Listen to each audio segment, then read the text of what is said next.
Bom dia. Hoje vou apresentar um panorama sobre um tema essencial dentro da engenharia de software, a engenharia de requisitos. Essa disciplina é fundamental, porque define o que o sistema deve fazer antes mesmo de começarmos a desenvolvê-lo. A engenharia de requisitos é uma disciplina da engenharia de software responsável por obter, documentar, analisar, validar e manter os requisitos de um sistema.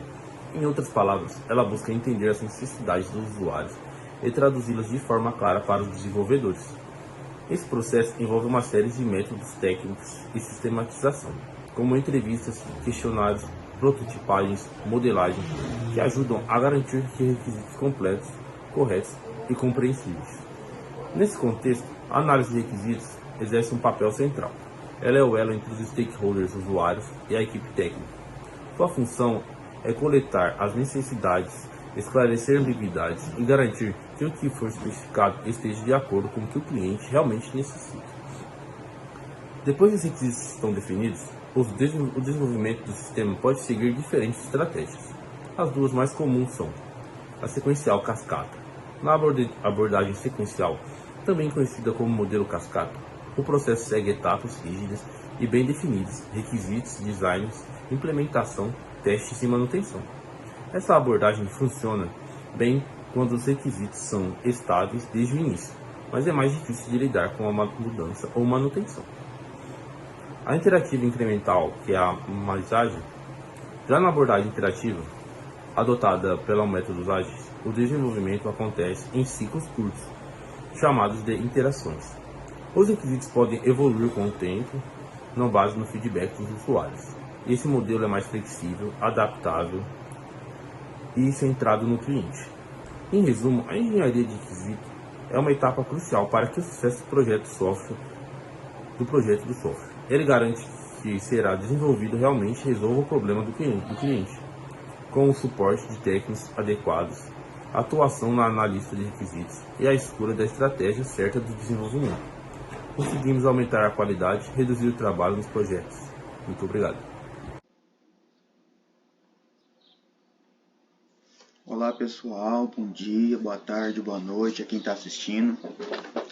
Meu nome é Henrique Leite e eu vou falar sobre os temas mais importantes dentro da engenharia de software, os requisitos, principalmente os requisitos funcionais e não funcionais, né? Eles são as bases para qualquer projeto porque garantem que o sistema realmente atenda às necessidades do negócio e dos usuários. Agora eu vou começar falando sobre um pouquinho sobre os requisitos, né? O que são eles, tudo mais, né? E de acordo com a definição do Instituto de Engenheiros Elétricos e Eletrônicos, a palavra requisitos pode ter 3 significados principais. 1. Necessidade, aquilo que o usuário realmente precisa. 2. Como propriedade, as características que o sistema deve ter para atender essa necessidade ao usuário. E 3. Como especificação, o documento formal que descreve tudo isso de forma clara e objetiva. A especificação de requisitos funciona como um contrato entre o cliente e a equipe de desenvolvimento. Ela precisa ser clara, completa, verificável e compreensível. Mas também é importante equilibrar o nível de detalhe para que o processo não se torne burocrático. Bom, a importância das especificações de requisitos dentro de um projeto pode-se dizer que é o ponto principal de quando vai se passar essas informações para os desenvolvedores. Tá? Os requisitos bem alinhados, bem estruturados e bem capturados pode com certeza gerar uma melhora no projeto e realmente entregar aquilo que o cliente pretende como um produto final, né? Caso contrário, se essas especificações forem capturadas de forma falha ou com falta de informação ou a informação que chega de forma incoerente para os desenvolvedores, isso pode gerar custo, né? Porque vai aumentar o tempo do projeto, realmente aumenta custo, porque se você fazer algo que não esteja no projeto, como por exemplo os erros de fracassos bem populares aí no meio, como o Mars Climate Orbiter, que foi na hora de capturar as informações, era para ser usada a unidade de medida para cálculos em quilômetros e foram usados milhas. E isso acarretou num prejuízo aí de milhões de dólares, entendeu? Então, caso contrário, se a forma de capturar essas informações forem mal feitas ou não feitas de forma correta, pode-se gerar esse tipo de transtorno no final do projeto, às vezes acabar entregando aquilo que o cliente não queria, acabar daí agredindo diretamente a qualidade do produto e até mesmo gerando custo para o cliente, custo e mão de obra para a empresa.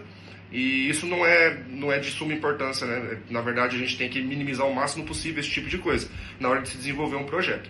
Então, a importância de capturar essas informações de forma coerente e para chegar numa conclusão de qualidade é de extrema importância.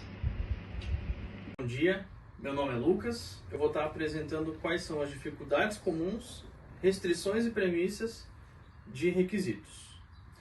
Nas dificuldades comuns que tem na questão dos requisitos seria a comunicação falha por problemas de entendimento entre os usuários e equipe, porque o usuário pode acabar fazendo uma interpretação errada dos requisitos que são passados pelo próprio usuário, ou o usuário pode passar informações de forma incorreta ou até mesmo sem saber se expressar bem para poder ser feitos os requisitos ali na hora de desenvolver um sistema.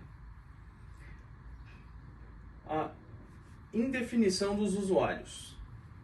Eles muitas vezes não sabem exatamente o que querem. Então fica meio vago ali, eles não sabem se expressar, não sabem passar de forma correta o que eles querem que seja feito no sistema, e isso pode gerar algumas divergências. Tanto ficar faltando coisa, quanto fazer coisas sem necessidade. Requisitos vagos, implícitos ou conflitantes. Abrem espaço para interpretações erradas. Novamente reforçando ali, são questões que os requisitos devem ser passados de forma correta, de forma clara, para que a equipe de desenvolvimento consiga fazer o sistema de uma maneira mais exata possível. Mudanças constantes aumentam o retrabalho e atrasos. Às vezes você foi lá pegar ali, requisitar os requisitos com o cliente, com o usuário. Ele te passou uma coisa de primeiro momento e de segundo momento, quando foi ali apresentar o protótipo para eles avaliarem, verem como é que está ficando e tudo mais, eles decidem mudar alguma coisa. Então, mudanças de última hora sempre causam atrasos, porque vai ter mudado ali os requisitos, vai ter que refazer alguma coisa, ou tirar alguma coisa, ou até mesmo aumentar alguma coisa. Isso gera também ali um certo transtorno, tanto para a equipe de desenvolvimento, quanto às vezes para o próprio usuário, porque vai aumentar um pouco o orçamento, alguma coisa do tipo, que não estava previsto. Resistência à mudança. Usuários ou gestores não aceitam novas formas de trabalho. Às vezes é necessário fazer alguma pequena mudança ali na modo de uso do sistema, onde os usuários não vão se adaptar ou não vão ter... não vão ver com bons olhos, né? Sempre vai ter aquela primeira má impressão, né? Porque tudo que é novo acaba gerando um certo transtorno de início, mas que depois acaba sendo adaptado ali e tudo corre bem. Mas de primeiro momento é sempre visto como uma coisa ruim. Pouca leitura da especificação pelos stakeholders. Erros passam despercebidos, ou seja, foi desenvolvido ali, ou foi feito o requisito de uma forma errada, só que não foi percebido isso no momento de repassar para a equipe de desenvolvimento. Ou seja, não foi passado na hora de desenvolver, foi feito coisa desnecessária, ou ficou faltando alguma coisa e só foi ver na hora que já estava nos finalmente. E qual que é a solução para isso? Usar técnicas de elicitação, análise e validação para melhorar clareza e consenso. Agora a gente vai começar a questão de restrições e premissas. As restrições são limites impostos ao projeto, ou seja, tudo tem que ser combinado com o cliente antes de começar a parte de desenvolvimento. Tem que ser fazer a estratégia de como que vai ser, quanto tempo vai levar, o que vai ser feito, tudo isso tem que ser alinhado com o cliente antes mesmo de começar. De negócio, prazos fixos, regras organizacionais, políticas internas. E as técnicas, que vai ser a linguagem de programação obrigatória e o uso de hardware específico. Então isso tem que ser combinado junto com a equipe de desenvolvimento para saber o que vai ser usado e como é que vai ser desenvolvido. O exemplo, um sistema externo vai fornecer os dados em 30 dias. Isso tem que ser alinhado ali com o pessoal para poder, em 30 dias, apresentar alguma prototipação, algum exemplo já para o usuário final. Impactam diretamente nos prazos, custos, arquitetura e aumentam riscos.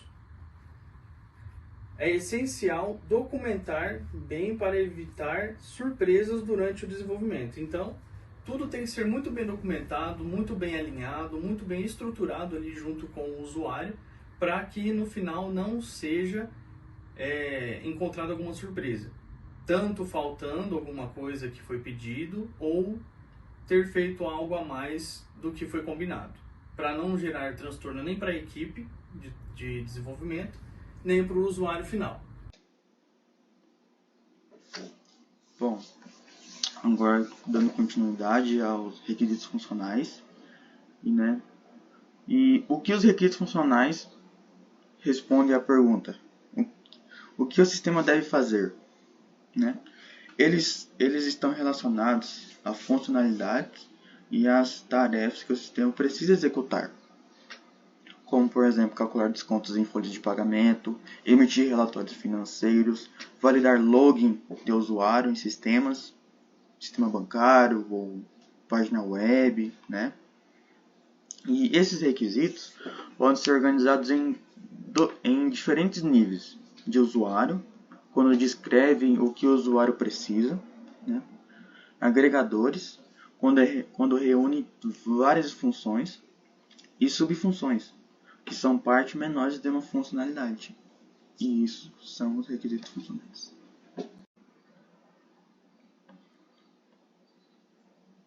Bom, já os requisitos não funcionais, respondendo à pergunta como o sistema deve se comportar, eles estão ligados à qualidade, desempenho, usabilidade, segurança e confiabilidade de um sistema. As duas classificações mais usadas são FERPS+, que engloba funcionalidade, usabilidade, confiabilidade, desempenho e suporte de um requisito, e a norma ISO/IEC 25010, que define atributos de qualidade do software. Exemplos de requisitos não funcionais, eu poderia dar alguns aqui, que seria que o tempo de resposta de um sistema tem que ser menor de 2 segundos. Ninguém gosta que um sistema ou uma página web trave, é horrível. Tem que estar disponível 99,9% do tempo, E tem que ter uma interface bilíngue e acessível para englobar todo mundo, não importa a cor, deficiência, tem que ser acessível para todo mundo. E muitas das vezes esses requisitos que determinam o sucesso ou um fracasso de um sistema. E bom, essa foi a minha apresentação. Para concluir, os requisitos são fundamentais para o sucesso de qualquer projeto de software. Os funcionais mostram o que o sistema faz e os não funcionais, como ele faz. Quando os requisitos são bem levantados, documentados e validados, o resultado é um software de qualidade, eficiente e alinhados à necessidade do negócio. E essa foi a minha apresentação sobre os requisitos. Muito obrigado pelo tempo pela atenção e até um próximo dia. Bom, com tudo estudado, pode-se dizer que a engenharia de requisitos ela é de extrema importância para finalizar o projeto, entregar um projeto de qualidade, né? Um projeto bem estruturado, bem feito, sem coisas a mais que o cliente não necessita e nem com coisas a menos do que o cliente vá precisar futuramente, porque a partir do momento que se tem os requisitos bem estruturados, a entrega daquilo produto que o cliente precisa ou tem em mente que vai atender a necessidade dele, que seria a qualidade para ele, como vai estar sendo entregue, vai ser entregue de forma coerente. Então a engenharia de requisitos é decisiva para o sucesso do projeto, tá? E um bom gerenciamento de requisitos gera soluções eficazes e de qualidade. E professor, é isso, nosso trabalho está sendo entregue. Um abraço, é nóis, professor, tamo junto.